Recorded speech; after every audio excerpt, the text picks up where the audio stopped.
DB4 Telugu news కి స్వాగతం. నేను మీ అనిత.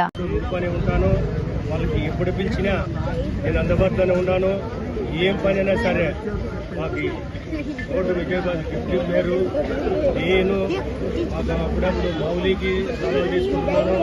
ఇక్కడ జనార్దన్ రెడ్డి, ఇక అక్కడ సీనా, హనుమంతు, ఇక అందరికీ పేరు పేరున దత్తగిరి ఉండే వాళ్ళందరికీ పేరు పేరున కృతజ్ఞతలు తెలుసుకుంటూ నేను ఈ 10 ఏళ్ళలో ఇల్లుడు పిలిచినా పలికినా, ఎన్నోళ్ళు పిలిచినా పలికినా, అర్ధరేత్రి కాడు ఫోన్ చేసినా నేను ఎక్కడైనా కానీ బాగా వాళ్ళకి హుషారుగా ఉండి లేచిపోయి నా వంతు వాళ్ళకు ఒకవేళ కొంత జనానికి చేయకుండా పోయా, కొంత జనానికి న్యాయం చేశాను. ఏ దాంట్లో కూడా నేను రాజీ అక్కడ అన్నున్నాడు కుటుంబ నుండి నేను అన్నదాకపోయి ఎటువల్ల చెప్పుకొని నేను ఇట్లే చేయాలన్నా, ఈ పనే చేయాలంటే అన్నీ నాకు చేసి పెట్టేసినాడు. అన్నీ ఇవన్నీ కూడా ఒకటి మనకి ముఖ్యమైన వచ్చిండేది.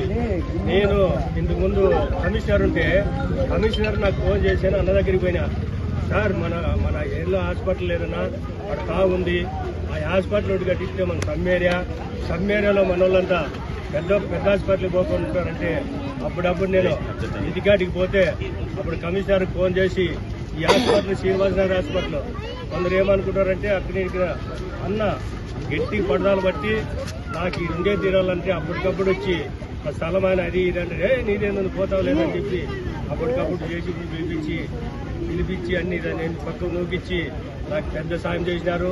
వనకాయలు కూడా పెద్ద సాయం చేసినారు. అందరికీ రోడ్లు అయితేనేమి, కుళాయిలు అయితేనేమి, మంచినీళ్ళు అయితేనేమి, పింఛనీళ్ళు అయితేనేమి ఒక్కరు కూడా రాజీ లేకుండా ఊరితో నువ్వు తీసుకున్నావు అనిపించుకోకుండా నేను పనిచేశాను. పార్టీలకు అతీతంగా మనమందరూ కూడా మళ్ళా ఎవరు వచ్చినా ఎవరున్నా మనకి అన్న బాసిరెడ్డి అన్న అవసరమో, చంద్రమౌళి ఉన్నా, రెడ్డి ఉన్నా, సీనా ఉన్నా, వీళ్ళందరూ మనకు అవసరం కావాల్సిందే.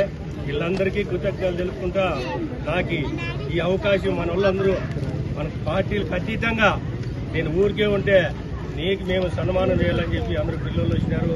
ఆ రాజు ఏడున్నాడో రాజు ఇంతవరకు అనాలే, అక్కడ జోగి రాగేంద్ర ఇచ్చాడు, రాజేంద్ర, అందరికీ కృతజ్ఞతలు తెలుపుకుంటా నేనైతే ఎక్కడ రాజీ లేకుండా పనిచేసాము అన్నమాట. 10 ఏళ్ళలో రోడ్లు అయితేనేమి, రోడ్లు ఎక్కడ చూసినా అన్నను పట్టుకున్నా, ఈ రోడ్డు వేయలే, ఈ కాలు వేయలే, ఇంకా కొన్ని పనులు అన్న చెప్పినట్లా కొన్ని పనులు చేయాలా నేను చేస్తా. అవన్నీ కూడా అన్ని సహకారంతో చేపిద్దాం. అందరూ ఇంకా మన ఖాళీలో కూటమిగా నన్ను సహకరించినారు. అందరికీ రుణపడి నేను కృతజ్ఞతలు చెప్పుకుంటా. 1వ డివిజన్ ప్రజలకి 10 ఏళ్ళు సహకరించిన దానికి వాళ్ళందరికీ ఎప్పుడు ఎల్లవేళ రుణపడి ఉంటారని చెప్పి తెలియజేసుకుంటాను. ఎందుకు సార్